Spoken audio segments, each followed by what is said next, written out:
As the world entered the 9th century, the Dark Age began to abate, and the survivors glimpsed the sun.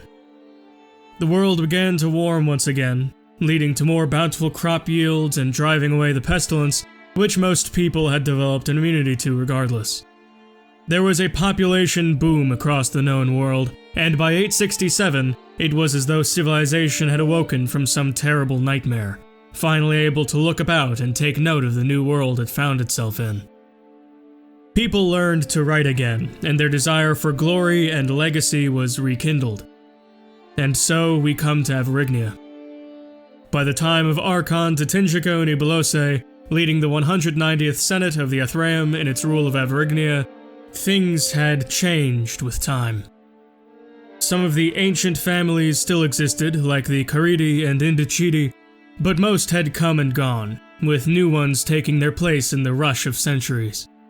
The language had mutated, blending into a bizarre mix of Pre-Indo-European language and local Celtic dialects, due to the sizable Celtic underclass. The terms of office were revised too, with re-election sought almost immediately after the end of one's term, resulting in the vast majority of Archons ruling for life these days. As Avarignia pulled itself up from the mire of history, two major projects were endeavored towards. The maintenance of a national chronicle called the Occidentalian, meaning Western Guide, and the creation of a map called the Eisna, meaning Divine Service, both for the benefit of future Archons. So, a clutch of freshly literate explorers were sent to the very edges of civilization in order to report back what they saw. Beginning in the west, the Eisna depicts the Iberian Peninsula, with Avarignia dominating the northwest and much of the western coast. The rest of the peninsula was generally chaotic, with Carthage holding on to a smattering of exclaves for dear life, while the Carthaginian revolt continued its centuries-long campaign straight across the southern quarter. Indeed, this revolt had continued unabated for so long that the people living under it became a separate folk from the Carthaginians, calling themselves the Aj. The rest were either Celtic tribes like Eliarquia and Alcaraz, or Pre-Indo-European tribes like Ilurgatia and Massila. Further north, in the Gallic region, things were more consolidated, with several larger Gaulish tribes becoming kingdoms in their own right, like Pictonia and Biturgia, though two titans stood head and shoulders above the rest.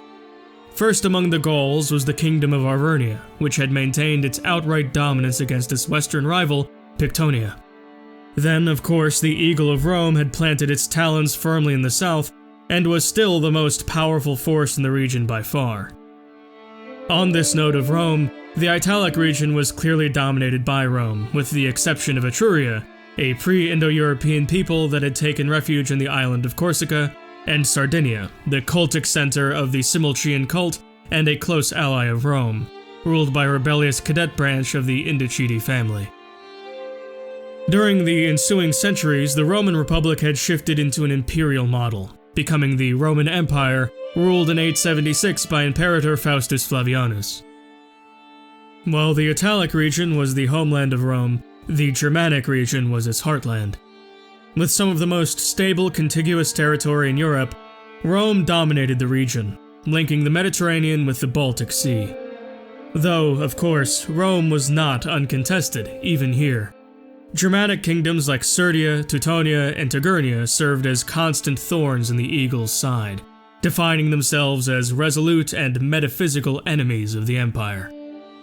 Off the coast of the North Sea, the Britannic Isles were dominated by the northern kingdom of Perugia, though the southern tribes would not find themselves easily ruled, Daubunia and Corotanis forming a league against them.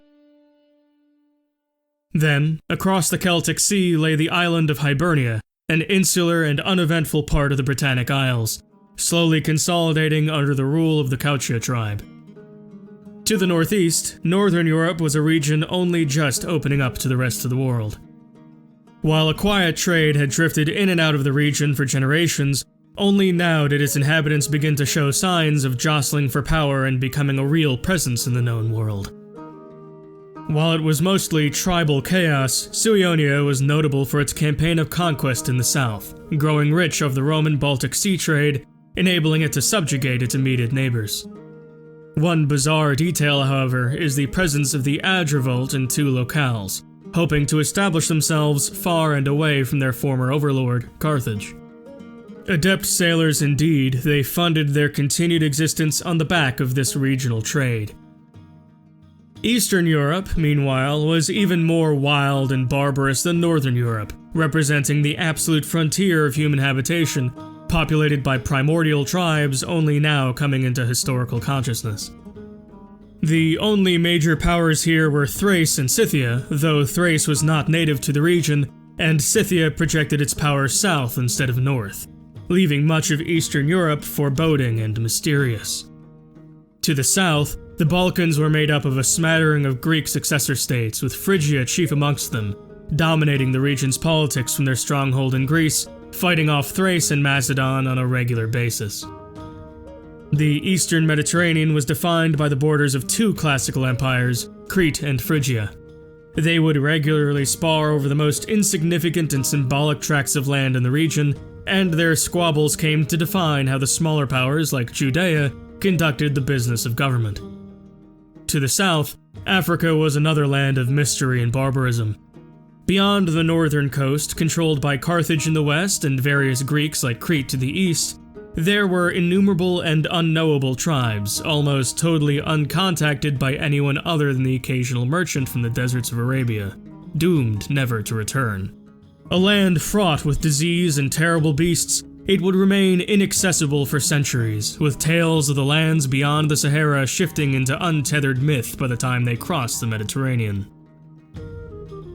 The Middle East was bizarrely characterized by a smattering of tribes native to the region, and huge empires not native to it at all. For example, in the west there were the Greek Phrygia and Crete, in the north the Scythians laid their claim, to the east was the Magadha Empire of Nepalese descent, and in the middle of them all lay the Baryaxids, the only major empire native to the Middle East, being itself a Persian realm. The tribal Arabs to the south were not a major force, and only served as merchants and middlemen for the rare goods they were able to obtain, like frankincense and cinnamon.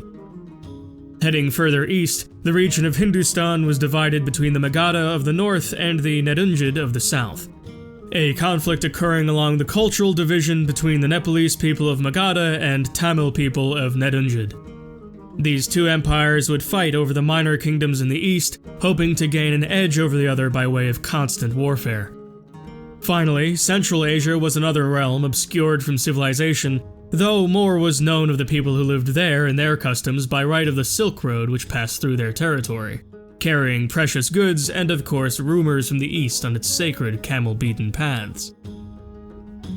All of these lands, from Iberia to India, were following their own insular and ancestral faiths, be it Hellenism in Rome, to the Egyptian Kemetic faith in Crete, Vaishnavite Hinduism in the Magadha Empire, or of the innumerable local spiritualities to be found in every tribe and people. This meant that there was very little commonality between realms, especially in terms of faith. No outside power or church united them. From one place to the next, these countries were alien to each other, like strangers in a dark forest, and it seemed unlikely that anything could change this state of affairs. It was upon this backdrop that Avarignia did what it could to survive. Archon Tatinchika Unibalose felt the winds of change in the air, and decided to conduct herself accordingly, becoming well versed in the ways of intrigue. Though she lacked subtlety, and gained a reputation for torturing prisoners, becoming a dreaded countenance whose threats of violence you did not want to receive. This made her rather unpopular, so she set out on a scheme of land redistribution, ensuring that those who were loyal to her became powerful landowners. Though she did need more land, so embarked on a campaign of war in February of 867, conquering Sefia with 1,000 men. During this time, Tatinchika assigned her own daughter, Anna de Pravia Unibalose, as the court spymaster. In 868, Archon Tatinchika elected to continue her campaign of war, conquering the southern half of neighboring Tamarishia to the east. The Tamaricines made the first move, invading Saria and defeating the Avarigine forces, a little too fresh from the previous war it would seem. However, in September, the Avarigine army came to break the siege of Lyon, beating back the Tamaricines once and for all, staging a siege of their city Burgos in response.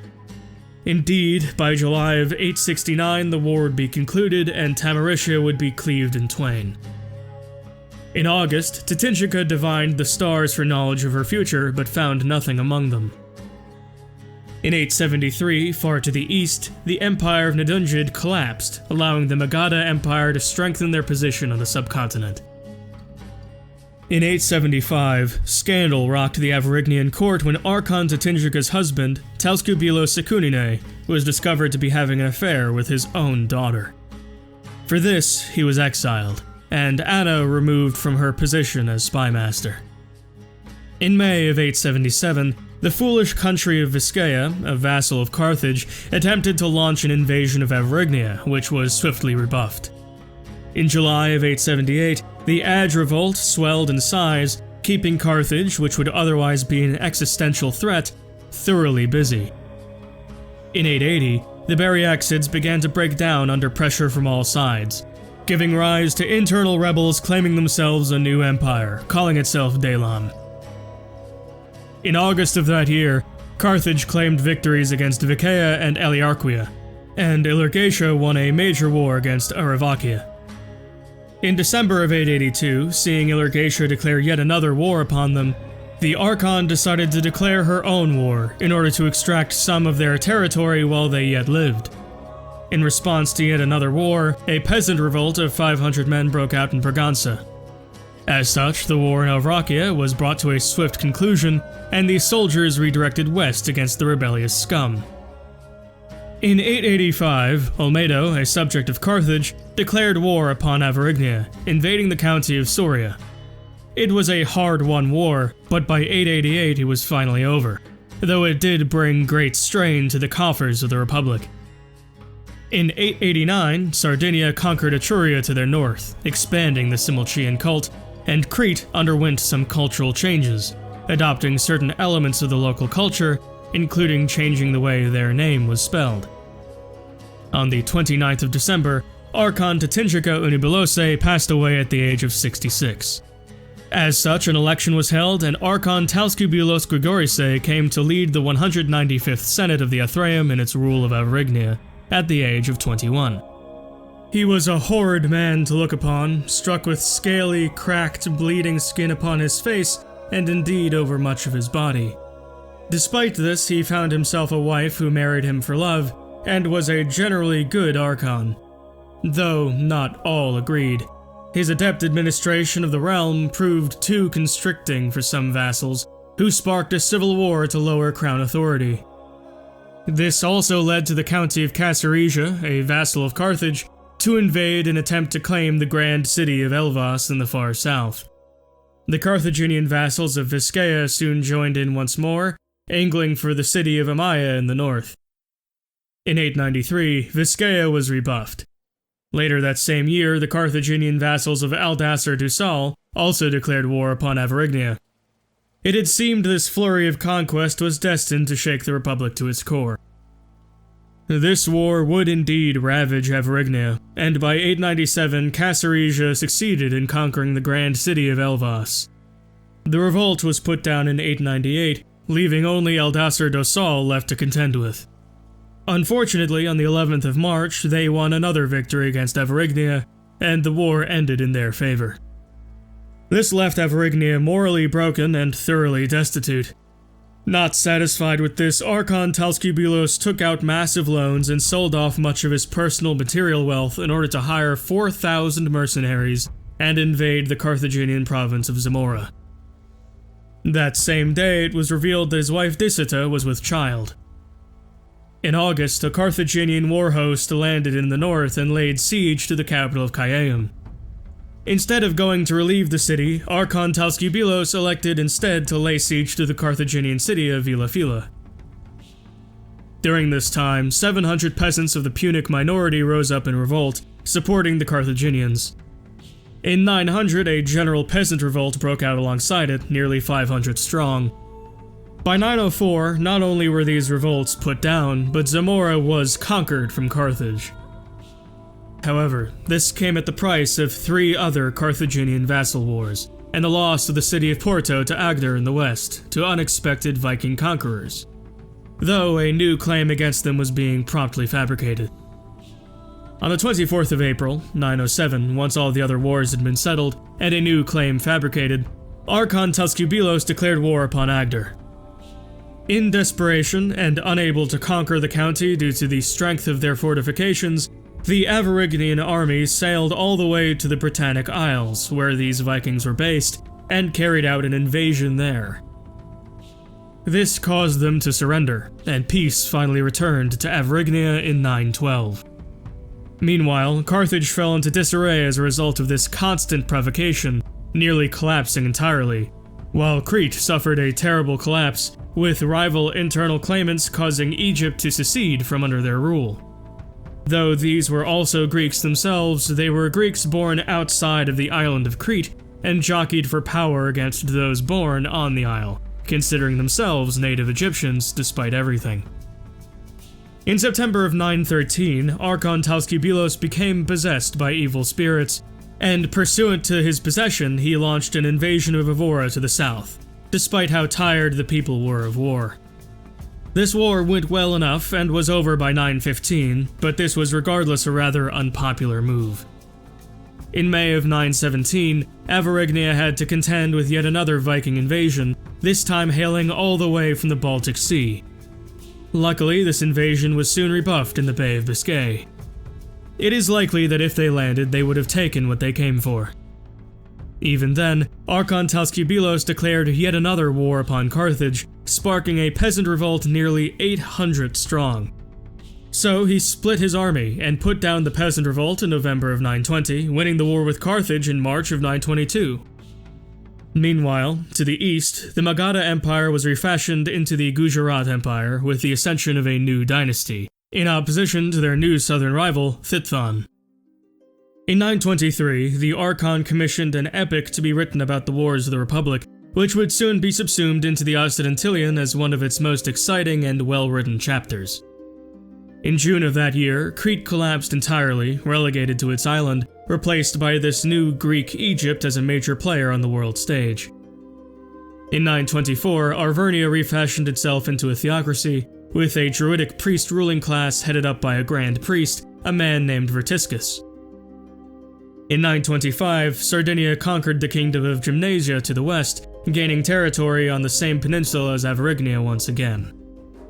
In 926, he launched his final war against an incredibly frail Carthage, ultimately pushing the Avarignian frontier further east by 927.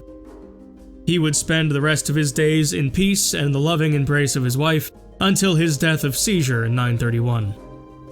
An election was then held, and Archon Teresa Tuscubilos was chosen to lead the 203rd Senate of the Ephraim in its rule of Avarignia. She was a woman of a monetary mind, and focused almost entirely on making the Republic rich. Meanwhile, to the east, some bizarre faiths began to spring up in western Gujarat and Kocho to the north, namely the faiths of Mandeanism and Manichaeanism, respectively.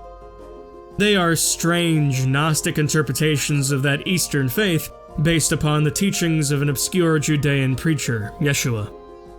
Not much is known about them, and at this point they are mostly lost in the noise that is the religious tapestry of the 10th century. Speaking of Judea, that kingdom fell in 933 at the hands of the Phrygians, who burnt their temple and scattered them into diaspora. By 936, Archon Teresa had made great headway in her endeavor to convert the majority of Avarignia back to the Iberic faith, leaving only scant holdover pockets of Druidic and Canaanite believers. Many realms didn't necessarily care which faith predominated beyond their ruling class, but Archon Teresa realized the utility of leveraging that in the interests of increasing public trust, cooperation, and ultimately good business. In 937, Pictonia collapsed, with several kingdoms breaking away from it, leaving it only with some territory in the south. In 943, a group of Northmen invaded lands once belonging to Pictonia and established the Kingdom of Brittany in its stead.